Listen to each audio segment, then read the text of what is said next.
Hi friends, నమస్తే. ఇక ముందు నేను పెట్టబోయే వీడియోలన్నీ ముందుగా మీకు చేరాలంటే ఛానల్ను సబ్స్క్రైబ్ చేసి గంట సింబల్ను ఆల్ను ప్రెస్ చేయండి. ఇక వినండి. జీవితంలో సమస్యలు అందరికీ ఉంటాయి, కానీ మహాభారతంలోని ప్రముఖులైన ఇద్దరు, శ్రీకృష్ణుడు, కర్ణుడు, వీరిద్దరి మధ్యన ఒకసారి మంచి చర్చ జరిగింది. కర్ణుడు కృష్ణుణ్ణి అడిగాడు, నేను పుట్టగానే నన్ను నా తల్లి వదిలేసింది. అశాస్త్రీయమైన జన్మను పొందడం అనేది నా తప్ప కాదే. ద్రోణాచార్యులు నాకు విద్య నేర్పేందుకు నిరాకరించారు. ఎందుకంటే నేను క్షత్రియుణ్ణి కాను అన్న కారణంతో. పరశురాముడు నాకు విద్యనైతే నేర్పారు, కానీ నేను క్షత్రియుడిగా గుర్తింపబడే వరకు ఆ విద్య అంతా మర్చిపోయేలా నాకు శాపం పెట్టారు. పొరపాటున నా బాణం ఒక ఆవుకు తగిలితే ఆ ఆవు యజమాని నా తప్పు లేకున్నా నన్ను నిందించారు. ద్రౌపది స్వయంవరంలో నాకు పరాభవం జరిగింది. ఈనాడు కుంతీమాత వచ్చి నేను తన పుత్రుడిని అని నాకు నిజం చెప్పడం వెనుక ఉన్న కారణం కేవలం ఆవిడ తన పుత్రులను కాపాడుకోవడం కోసమే. నేనంటూ ఏదన్నా పొందాను అంటే అది దుర్యోధనుని దయాధర్మం వల్లనే. అలాంటప్పుడు నేను దుర్యోధనుని పక్షాన ఉండడం తప్పెలా అవుతుంది అని చెప్పాడు కర్ణుడు.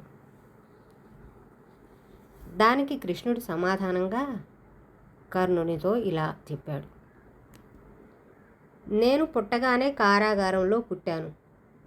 నేను పుట్టడం కంటే ముందే నా చావు నా కోసం కాచుకొని కూర్చునుంది. నేను పుట్టిన రాత్రే నా కన్న తల్లిదండ్రి నుండి వేరు చేయబడ్డాను. చిన్నతనంలో నువ్వు కత్తులు, రథాలు, బాణాలు, గుర్రాలు ఇలాంటి శబ్దాల మధ్య పెరిగావు. నేను గోశాలలో పేడవాసనల మధ్య ఉన్నాను. నా చిన్నతనంలో నన్ను చంపేందుకు నా పైన ఎన్నో దాడులు జరిగాయి. అప్పటికి నాకు నడిచే వయసు కూడా రాలేదు, కానీ ఎన్నో దాడులు ఎదుర్కొన్నాను. నా చుట్టూ ఉన్నవారు వారి సమస్యలకు నేనే కారణం అని నన్ను నిందించేవారు కూడా. నాకు సైన్యము లేదు, విద్య కూడా లేదు. మీరందరూ మీ విద్యాభ్యాసం పూర్తి చేసుకొని మీ ప్రతిభలకు మీ గురువుల నుంచి అభినందనలు పొందే వయసుకు నేను విద్య నేర్చుకునేందుకు నోచుకోలేదు కూడాను. సాందీపుని ఋషి వద్ద నా 16వ ఏట నా చదువు ప్రారంభమైంది. నువ్వు నీకు ఇష్టమైన అమ్మాయిని వివాహం చేసుకోగలిగావు. నేను నాకు ఇష్టమైన అమ్మాయిని చేసుకోలేకపోయాను. పైగా నన్ను వివాహం చేసుకున్నవారు వారు నన్ను కోరుకొని కొందరు, నేను రాక్షసుల నుండి కాపాడబడిన వారు కొందరును. జరాసంధుని బారి నుంచి కాపాడుకోవడానికి నా గోకులాన్నంతా నేను యముని ఒడ్డు నుంచి దూరంగా తీసుకెళ్లాల్సి వచ్చింది. అప్పుడు పిరికివాడిగా పారిపోయానన్న చెడ్డ పేరు నాకు వచ్చింది. సరే, ఇంతకీ దుర్యోధనుడు ఈ యుద్ధం గెలిచాడే అనుకో, నీకు మంచి పేరు వస్తుంది. అదే ధర్మరాజు గెలిస్తే నాకేమీ రాదు. పైగా ఈ యుద్ధం మరియు యుద్ధానికి సంబంధించిన సమస్యలకు నేనే కారణం అన్న నింద వేస్తారు అందరూ నా పైన.